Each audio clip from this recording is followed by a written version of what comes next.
discipline?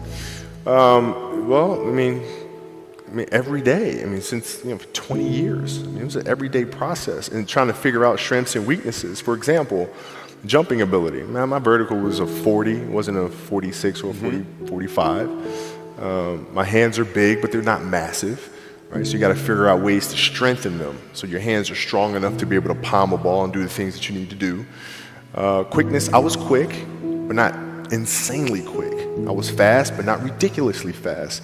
Right? So I had to rely on skill a lot more. I had to rely on angles a lot more. I had to study the game a lot more. And but I enjoyed it though. So like from the time I can remember when I started watching the game, I studied the game, and it just never changed. We were playing against the Lakers, Tom, and we were out here in LA. Look, I always try to outwork people, right? That's just how I made my mark. So the game was at 7. I was like, you know what? I'm gonna come to the Staples Center because we're playing. This is when the Lakers had Kobe and Shaq.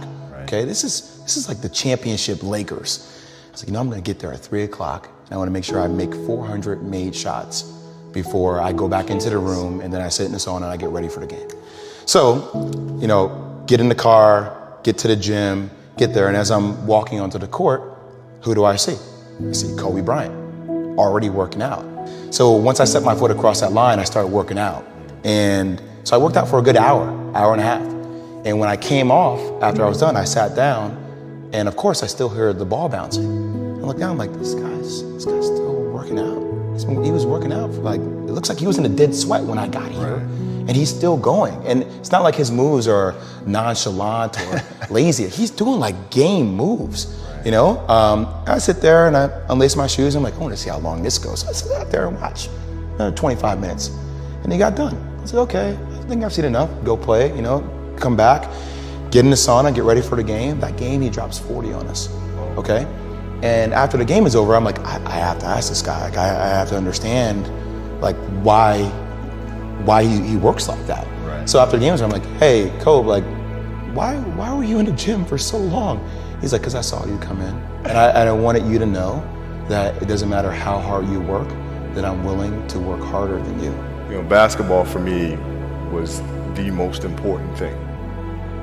So everything I saw, whether it was TV shows, whether it was books I read, people I talked to, everything was done to try to learn how to become a better basketball player. Everything. And so when you have that point of view, then literally the world becomes your library to help you to become better at your craft. You have to do the hard stuff and watch that game and study that game to not make those mistakes over and over again just because you weren't brave enough to face it. You gotta deal with it. Gotta deal with it. Face it, learn from it. And all those little things, and it sucks. But you don't want to have that feeling again, do you? Right? So you gotta really study it, face it.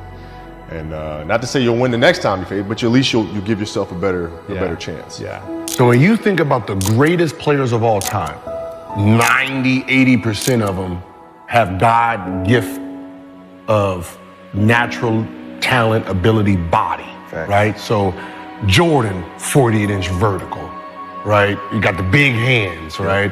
You got LeBron, right? You have Shaquille O'Neal, right? Then Magic, 6'9" point guard with vision. Kobe, standard. If I give you 6'6" and then took every 6'6" guard in the NBA and NBA history, you would never find him, right? You would never find Kobe because he didn't have big hands, right? He wasn't quick, he wasn't fast. The challenge, I would watch Magic play, I'd watch Michael play, and I would see them do these unbelievable things, and I'd say, can I get to that level? I don't know, but let's find out. And so that curiosity to see where I could push this thing led me down that path, I think. We were in Vegas for the start of training camp, and we were getting ready for the Olympics in Beijing. We're going to head to Beijing. And I wanted to establish myself as a young leader on the team by waking up bright and early, day one. So the goal was to be the first one at breakfast. So I set my alarm. I make sure I'm up by sunrise. I get out of bed. I put on my gear and I head downstairs. But when I get there, Kobe's already there, with ice packs on his knees, drenched in sweat. Now, it took me a minute to figure it out, but this guy wasn't only awake before me, He had already worked out. He had just played in the finals days earlier. Meanwhile, I'd been off for months and I was still exhausted. What he had done that morning was incomprehensible to me. That dedication he had only days after falling short of an NBA championship. That taught me something I've never forgotten. Legends aren't defined by their successes. They're defined by how they bounce back from their failures. Doubt is such a strange thing. I mean, it's, there'll be times where you succeed and there are times that you fail.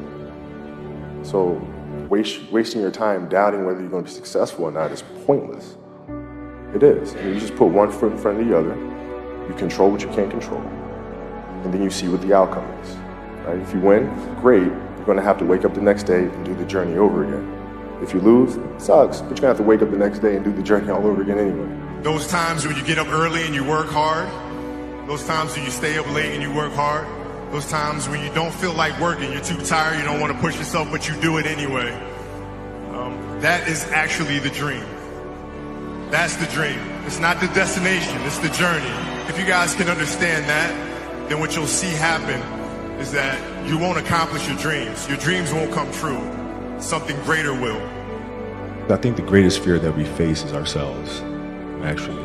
I think it's not anything that's external or anything that's superficial. I think the greatest fear you face is yourself, because we all have dreams, and it's very scary sometimes to accept the dream that you have, and it's scarier still to say, okay, I want that. It's scary because you're afraid that if you put your heart and soul into it and you fail, then how are you going to feel about yourself, right? So being fearless means putting yourself out there and going for it. No matter what, go for it. Not for anybody else, but for yourself. If your job is to try to be the best basketball player you can be, right? To do that, you have to practice, you have to train, right? You want to train as much as you can, as often as you can. So if you get up at 10 in the morning, train at 11, right? 12, say 12, train at 12, train for 2 hours, 12 to 2. You have to let your body recover. So you eat, recover, whatever. You get back out, you train, start training again at 6. Train from 6 to 8, right? And now you go home, you shower, you eat dinner, you go to bed, you wake up, you do it again, right? Those are 2 sessions. Right, now imagine you wake up at 3, you train at 4, you go 4 to 6, come home, breakfast, relax, blah, blah, blah. Now you're back at it again, 9 to 11, right? Relax, and now all of a sudden you're back at it again, 2 to 4, and now you're back at it again, 7 to 9. Look how much more training I have done by simply starting at 4, right? And so now you do that, and as the years go on, the separation that you have with your competitors and your peers just grows larger and larger and larger and larger and larger. And by year 5 or 6, doesn't matter what kind of work they do in the summer, they're never going to catch up because they're 5 years behind. Right? So it makes sense to get up and start your day early because you can get more work in. If I start earlier, I can train more hours. And I know the other guys aren't doing it because I know what their training schedule is. Right? So I know if I do this consistently over time, the gap's just going to widen and widen and widen and widen and widen, and they won't be able to get that back. So to me, it was just common sense. I'm like thinking, how can I get an advantage? Oh, start earlier. And this was right after that playoff game. We flew back to LA that night, and I got home. It's probably like 3 in the morning, and I went down to the high school, which is down the street from our house. And the janitor let me in the gym, and I shot all day. All day. I mean, all day. And I didn't leave the gym. I just kept shooting and shooting and shooting and shooting and shooting and shooting and practicing and practicing. And I got a chance to let out the steam of disappointing my teammates and millions of fans. I got a chance to let all that out instead of bottling it up and envision that moment over and over and over and over and over. That was a huge something for me because I felt like everybody had written me off after those air balls. You got a lot of people paying their hard-earned money to come watch you perform. It's your job to be in shape. It's your job to be strong enough to perform at that level every single night. And as a competitor, I'm not ducking shit. Like, it's not oh my God, my back hurts, I'm sore, we got to play Vince Carter and Toronto Raptors tonight. We actually had this happen. We had a game against Toronto in 2000, and Vince was tearing the league up. My back was jacked. Like the perception of that, like what? Kobe's missing the game against Toronto, Vince Carter, because my back was really spasming. But people will be like, what? Oh, he's ducking Vince. Excuse me? No, I don't think so. So I would be in the layup line like, okay, there's a lot of days where you can rest and recover. Today ain't one of them. Your back can bother you any other day. That shit ain't bothering me today. He gonna have to see me today. Yeah. Oh man. Yeah. A lot of the kids that I was playing against were inner city kids. Yeah. And so you're looking at me as if, okay, this kid's soft. Right? He's from the suburbs of Philadelphia. His father played in the NBA, played professionally. He's got it easy. Born on second, all this sort of stuff, right? And so they felt like they could try to be physical or try to intimidate me and do all this other stuff, which they couldn't, right? But now I'm saying, okay, well, you're trying to attack me. How am I going to attack you? How can I mentally figure out ways to break you down? How can I show you that, no, I have the edge, right? And so that's when it first started for me, is figuring out how to get the upper hand on an opponent that way. And what would you do to mentally break people down then? We used to have an All-American camp that I used to go to, and at the time when I first showed up, I was a sophomore. And one of the things I would do is, while everybody would be at the cafeteria work, eating and doing all sort of stuff, I just go back to the gym. They'd be resting, and they'd see me leave, right? But now you're in a tough position because you're like, okay, I want to be like, I'm following the kid to go work out, but I know he's working, he's up early, and he's doing all this other stuff. And so that was my way of showing them, yeah, I may be from the suburbs, but you're not going to outwork me. Wow. And I'm mentally going to. Did someone teach you that? Was that just a thing that you decided, like, I'm going to get in people's minds? I think it's just figuring out ways to be better. But what does losing feel like to you? It's exciting. Why is it exciting? Because it means you have different ways to get better. There's certain things that you can figure out that you can take advantage of, right? Certain weaknesses that were exposed that you need to shore up, right? So it was exciting. I mean, it sucks to lose, right? But at the same time, there are answers there.